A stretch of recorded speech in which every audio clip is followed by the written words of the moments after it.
Islamic state of Iraq and Syria एक भयावह और घृणित सच्चाई है जिसे रोकना असंभव सा है। यह यूनाइटेड किंगडम के बराबर की जगह पर है जो मास एट्रॉसिटीज़ और बाहरी जगहों में टेरर अटैक करवाता है। आईएसआईएस को समझने के लिए इसके पनपने की कहानी को समझना होगा। यह कहानी आईएसआईएस के शुरू होने के बहुत साल पहले से ही शुरू होती है।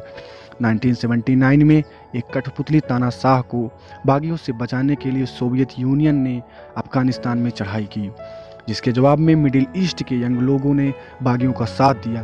कुछ इसे धार्मिक लड़ाई मानते थे तो कुछ इसमें एक्सट्रीमिस्ट राय रखते थे। उन सब के बीच एक well educated Saudi Osama bin Laden था और उसी समय अफगानिस्तान में भी एक सेमी लिटरेट उचक्का अबू मसाद जरकावी था जो जॉर्डन का था। दोनों कभी साथ में नहीं थे, लेकिन वे अलकायदा और आईएसआईएस जैसे ग्रुप बनाए। सोवियत 1989 में पीछे हटा और अरब के लड़ाके वापस लौटे। बिन लादेन अलकायदा को ग्लोबल नेटवर्क में बढ़ाया जो सो कॉल्ड इस्लाम के दुश्मनों से लड़ता है। जरकावी ने भी अपना ग्रुप बनाया, लेकिन वो असफल रहा। बाद में दोनों अफगानिस्तान आए। 11 सितंबर 2001 को अलकायदा अपने स्थानीय बेस से अमेरिका पर हमला किया।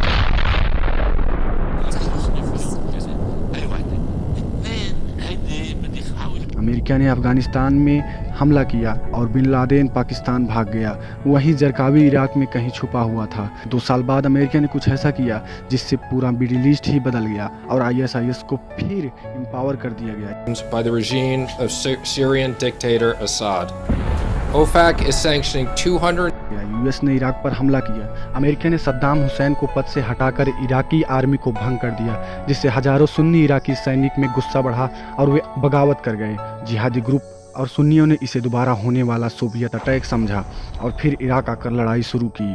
जरकावी भी उनमें से एक था। जरकावी का ग्रुप सबसे क्रूर था। वह सिया पर हमला करता था जो यहाँ की मेजॉरिटी थी और इसी कारण यहाँ एक सुनियोजित सिया सुन्नी सिविल वार हुई, जिसके बाद 2004 में जरकावी जिहादी सुपरस्टार बना। अलकायदा एक कमज़ोर ग्रुप हो गया था जिसने अपनी मजबूत इमेज बनाने के लिए जरकावी के साथ अलायंस बनाने का प्रयास किया जो अलकायदा इन इराक बना।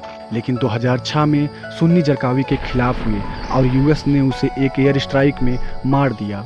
काफ़ी सालों से अलकायदा बड़े पैमाने पर हारती रही। अमेरिका 2011 में वापस हटा और अंततः एक अस्थायी इराक दिखने लगा। 2011 में अरब स्प्रिंग, एक डेमोक्रेसी प्रोटेस्ट जो पूरे मिडिल ईस्ट में फैला। सीरिया के डिक्टेटर बशार अल असद ने प्रोटेस्ट को क्रूर तरीके से दबाने की कोशिश की, जिससे सीरिया में सिविल वार हुआ और असद को डर था कि दुनिया इसमें हस्तक्षेप कर सकती है, इसलिए उसने जिहादियों को बड़ी संख्या से जेलों से रिहा किया और बागियों को एक्सट्रीमिस्ट के रंग में रंग दिया। इसी कारण प्रोटेस्टर को सपोर्ट करने के लिए विदेशियों को बड़ी ही मुश्किल हुई। इराक में बचे खुचे जरकावी ग्रुप के अभी भी अलकायदा से जुड़े थे, जो अभी इस्लामिक स्टेट ऑफ इराक के रूप में जाना जा रहा था और अबू बकर अल बगदादी के द्वारा चलाया जा रहा था। 2012 में बगदादी ने अपने टॉप डिप्टी को सीरिया में भेजा, जो नए अलकायदा ब्रांच खोलने के लिए वहां गया था, जो बागी जमात अल नुसरा का साथ देती। बगदादी ने सीरिया की जेलों पर हमला किया और पुराने जिहादियों को रिहा किया, जिन्हें भर्ती कर वह मजबूत हुआ। अप्रैल 2013 में बगदादी ने अनाउंस किया कि वह सीरिया और इराक में सभी अलकायदा बलों को अपने अधीन कर रहा है। उसका ग्रुप फैला और Islamic state of Iraq and Syria बना। आईएसआईएस सीरिया में मजबूत हुआ क्योंकि असद ने इसे टॉलरेट किया। इससे उसके दुश्मन सीरिया और विदेशी ताकतों में बट रहे थे। 2014 में आईएसआईएस ने मिलिट्री स्टाइल से इराक में आक्रमण किया। इराक में आर्मी जो करप्शन के कारण कमज़ोर हो गई थी, जल्द ही हार गई। सिया के द्वारा दबाई गवर्नमेंट से सुन्नी थक सी गई थी और आईएसआईएस का वेलकम की। आईएसआईएस ने इराक के 1/3 हिस्से पर अपना अधिकार जमा लिया। आईएसआईएस में अलकायदा से भी ज़्यादा दुस्साहस था। अपने पुराने अधिकार को पाने के लिए यह बहुत एग्रेसिव थी। इसने जिहादी प्रोपेगेंडा प्रमोट किए, जिससे हजारों मुस्लिम अधिकतर मिडिल ईस्ट, यूरोप और साउथ एशिया से आए और ग्रुप को ज्वाइन किया।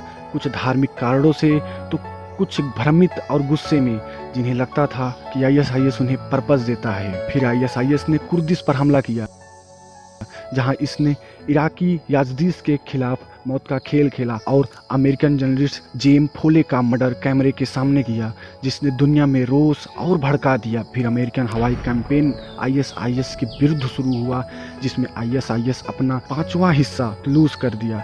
इसके उत्तर में आईएसआईएस ने विदेशों में और टेरर अटैक लॉन्च किए, जिसमें कुवैत, ट्यूनीसिया, पेरिस शामिल थे और आईएसआईएस प्रोपोगंडा से सो कॉल्ड लोन वोल्स ने भी टेरर अटैक किए, लेकिन यह अनप्रोफेशनल था और लेस इफेक्टिव रहा।